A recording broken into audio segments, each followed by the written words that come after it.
Welcome back, everyone. Today, I'll guide you through the process of creating clipping masks in Canva.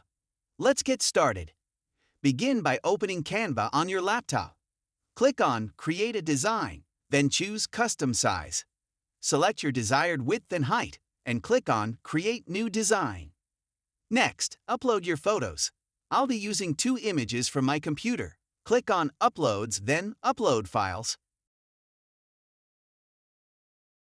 Drag your main image to page 1 and click on it to access the Edit Photo option.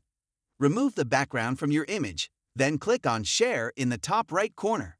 Scroll down and click on Download. Choose PNG as the file type and select Transparent Background before clicking on Download.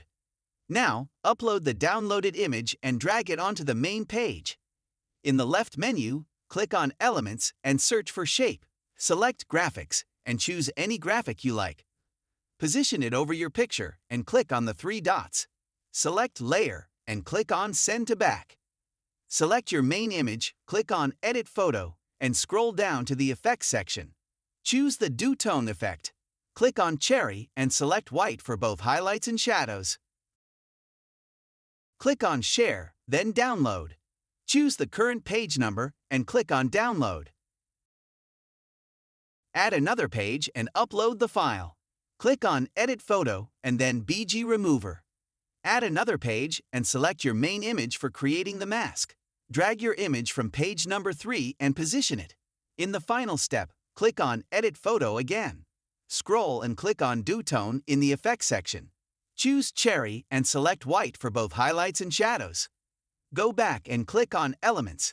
Select a shape and drag it onto the main page.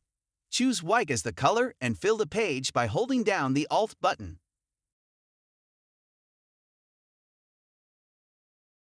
Once filled, click on the Share button to save your image on your computer. And there you have it. You've successfully created clipping masks in Canva. Don't forget to like and subscribe for more tutorials like this. Happy designing!